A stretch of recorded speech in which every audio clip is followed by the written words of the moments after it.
Item ಯಾವುದೇ ಇರಲಿ try ಮಾಡಿ ಆಚಿ ಚಿಕನ್ ಮಸಾಲಾ. ನಾನು IT ಉದ್ಯೋಗಿ ಅಂತ ಒಮ್ಮೆ ಹೇಳ್ತಿದ್ದ, ನಾನು ಆಗರ್ಭ ಶ್ರೀಮಂತ ಅಂತ ಇನ್ನೊಮ್ಮೆ ಹೇಳ್ತಿದ್ದ. ಹೀಗೆ ತರಹೇವಾರಿ ಕತೆ ಕಟ್ತಿದ್ದವನು ಬರೋಬ್ಬರಿ 9 ಯುವತಿಯರ ಬಾಳಲ್ಲಿ ಆಟವಾಡಿದ್ದಾನೆ. ಮತ್ತೊಂದು ಕಡೆ ಯುವಕನಿಂದಲೇ ಹಣ ಪಡೆದು ಮದುವೆಯಾಗಿದ್ದ ಆಂಟಿಯ ಅಸಲಿಯತ್ತು ಬಯಲಾಗಿದೆ.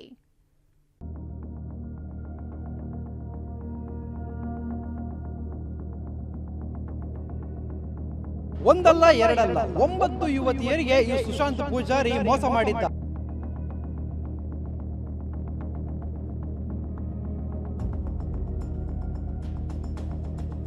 ಸುಶಾಂತ್ ಪೂಜಾರಿ, ಸುಶಾಂತ್ ಕರ್ಕೆರ, ಅಂಕುಶ್ ಪೂಜಾರಿ ಹೀಗೆ ಹೆಸರು ಬೇರೆ ಬೇರೆಯಾದ್ರೂ ವ್ಯಕ್ತಿ ಮಾತ್ರ ಇವನೊಬ್ಬನೇ. ಒಂದೊಂದು ಊರಲ್ಲಿ ಒಂದೊಂದು ಹೆಸರು ಹೇಳ್ತಿದ್ದ ಇವನು ಬರೋಬ್ಬರಿ 9 ಯುವತಿಯರ ಬದುಕಿನಲ್ಲಿ ಆಟವಾಡಿದ್ದಾನೆ.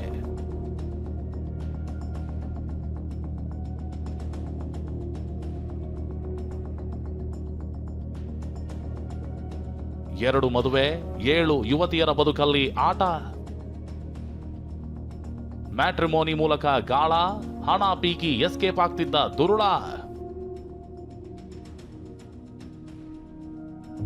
ಮನ್ಮಥನಂತೆ ಲುಕ್ ಕೊಡ್ತಿರೋ ಇವನು ಒಂದಲ್ಲ ಎರಡಲ್ಲ ಬರೋಬ್ಬರಿ 9 ಯುವತಿಯರ ಬಾಳಲ್ಲಿ ಆಟವಾಡಿ ಕೊನೆಗೂ ಕಾಕಿ ಬಲೆಗೆ ಬಿದ್ದಿದ್ದಾನೆ. ದಕ್ಷಿಣ ಕನ್ನಡ ಜಿಲ್ಲೆ ಮೂಡಬಿದ್ರೆ ನಿವಾಸಿ ಸುಶಾಂತ್ ಪೂಜಾರಿ ಮದುವೆ ಆಗೋದನ್ನೇ ಕಾಯಕ ಮಾಡಿಕೊಂಡಿದ್ದ. ಇದಕ್ಕಾಗಿ ಮ್ಯಾಟ್ರಿಮೋನಿ ಬಳಸಿಕೊಳ್ತಿದ್ದ ಭೂಪ IT ಉದ್ಯೋಗಿ, ಲಕ್ಷ ಸಂಬಳ ಅಂತ ಪ್ರೊಫೈಲ್ ಕ್ರಿಯೇಟ್ ಮಾಡ್ತಿದ್ದ. ಈತನ ವೇಷಭೂಷಣಕ್ಕೆ ಯುವತಿಯರು ಬೋಲ್ಡ್ ಆದ್ರೆ ಕತೆ ಮುಗೀತು ಅಂತಾನೆ ಲೆಕ್ಕ. ಯುವತಿಯರನ್ನ ಪ್ರೀತಿಸೋ ನಾಟಕ ಮಾಡ್ತಿದ್ದ ಸುಶಾಂತ್ ಬಳಿಕ ಅವರಿಂದಲೇ ಹಣ ಪೀಕಿ ಎಸ್ಕೇಪ್ ಆಗ್ತಿದ್ದ. ಫೆಬ್ರವರಿಯಲ್ಲಿ ಮದುವೆ, ನವೆಂಬರ್ನಲ್ಲಿ ಜೂಟ್. 2025ರ ಫೆಬ್ರವರಿಯಲ್ಲಿ ಮುಂಬೈ ಮೂಲದ ಯುವತಿ ಜೊತೆ ಮದುವೆಯಾಗಿದ್ದ.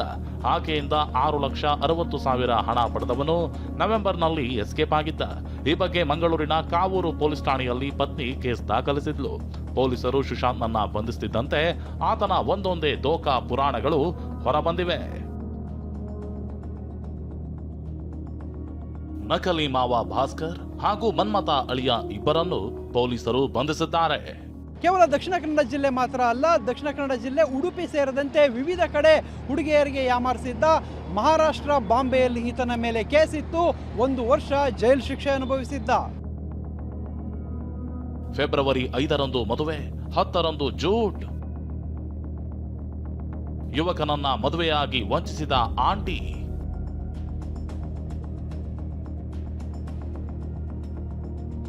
ದೇವಸ್ಥಾನದಲ್ಲೇ ಸರಳ ವಿವಾಹ ಆಗ್ತಿದೆ. ಪತ್ನಿಯಿಂದ ಹೂವಿನ ಹಾರ ಹಾಕಿಸಿಕೊಂಡ ಯುವಕ ಕೊನೆಗೂ ಮದುವೆ ಆಯಿತು ಅಂತ ನಿಟ್ಟುಸಿರು ಬಿಟ್ಟಿದ್ದ. ಆದರೆ 3 ದಿನದಲ್ಲಿ ಈ ಮದುವೆ ಬಂಡವಾಳ ಬಯಲಾಗಿದೆ.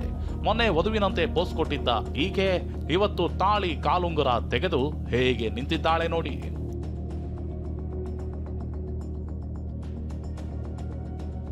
ಹಾವೇರಿ ಜಿಲ್ಲೆ ರಾಣೆಬೆನ್ನೂರು ತಾಲೂಕಿನ ತುಮ್ಮಿನಕಟ್ಟೆ ಗ್ರಾಮದ ರವಿಚಂದ್ರ ಎಷ್ಟೇ ಹುಡುಕಿದ್ರೂ ಹೆಣ್ಣು ಸಿಕ್ಕಿರಲಿಲ್ಲ. ಹೀಗಾಗಿ ಬ್ರೋಕರ್ ಮೊರೆ ಹೋಗಿದ್ದ.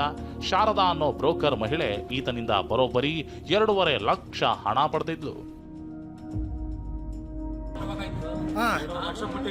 ಹೀಗೆ ಹಣ ಪಡೆದವಳು ಫೆಬ್ರವರಿ 5ರಂದು ರೇಖಾ ಅನ್ನೋ ಈಕೆಯನ್ನ ಕರೆತಂದು ಹಿರೇಕೆರೂರಿನ ದುರ್ಗಾದೇವಿ ದೇಗುಲದಲ್ಲಿ ಸರಳ ವಿವಾಹ ಮಾಡಿಸಿದ್ಲು. ಹೀಗೆ ಮದುವೆಯಾದ 3 ದಿನಕ್ಕೆ ರೇಖಾಳ ಬಂಡವಾಳ ಬಯಲಾಗಿದೆ. ಈಕೆಗೆ ಈಗಾಗಲೇ ಮದುವೆಯಾಗಿದ್ದು ಮಕ್ಕಳು ಕೂಡ ಇದ್ದಾರೆ. ಅದೇ ಮಗಳು ಫೆಬ್ರವರಿ 8ರಂದು ಅಮ್ಮನ ಮೊಬೈಲ್ಗೆ ಕರೆ ಮಾಡಿದ್ದಾಳೆ. ಆಗ ಬೇರೆಯವರು ಫೋನ್ ರಿಸೀವ್ ಮಾಡಿದಾಗ ಆಂಟಿ ಬಂಡವಾಳ ಬಯಲಾಗಿದೆ. ಮದುವೆ ಆಗಿ ಒಂದು 3 ದಿವಸಕ್ಕೆ ಒಂದು ಫೋನ್ ಬಂತು ಸರ್. ಒಂದು ಫೋನ್ ಬಂದ ಕೂಡ ನಮ್ಮ ಅಕ್ಕ ರಿಸೀವ್ ಮಾಡ್ತಾರೆ. ನಮ್ಮ ಅಕ್ಕನ ಕಡೆ ಇರೋದು ಕೀಪ್ಯಾಡ್ ಸೆಟ್ ಸರ್. ಆಮೇಲೆ ನಮ್ಮ ಅಕ್ಕಗೆ ಫೋನ್ ಬಂದ ಕೂಡ ನಮ್ಮ ಅಕ್ಕ ಇದ್ದಿದ್ದು ಹಲೋ ಅಂತ ಕೇಳ್ಕೊಂಡು ಯಾರಮ್ಮ ಅಂದ್ಕೂಡೆ ನಾ ರೇಖಮ್ಮ ಇಲ್ಲ ಅಂತ ಅಂದು. ನಮ್ಮ ಅಕ್ಕಗೆ ಸ್ವಲ್ಪ ರೇಖಮ್ಮ ಅಂದ್ಕೂಡೆ ಅನುಮಾನ ಬಂತು. ಯಾರಮ್ಮ ರೇಖಮ್ಮ ಅಂದ್ರೆ ರೇಖಮ್ಮ ಅಂದ್ರೆ ನಮ್ಮಮ್ಮ ಅಂತ ಆ ಸಣ್ಣ ಹುಡುಗಿ. ಇನ್ನು ಮಂಗಳವಾರ ಮಧ್ಯರಾತ್ರಿ ಮನೆಯಿಂದ ಎಸ್ಕೇಪ್ ಆಗಿದ್ದ ರೇಖಾಳನ್ನ ರವಿಚಂದ್ರ ಹಿಡಿದು ಪೊಲೀಸರಿಗೆ ಒಪ್ಪಿಸಿದ್ದ.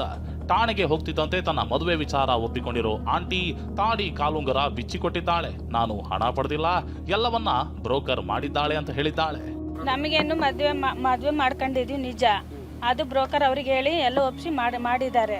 ಅವತ್ತು ಎಲ್ಲದಕ್ಕೂ ಒಪ್ಕೊಂಡು ಅವ್ರು ಮದುವೆ ಮಾಡ್ಕೊಂಡಿದ್ದಾರೆ ನಮ್ಮನ್ನ.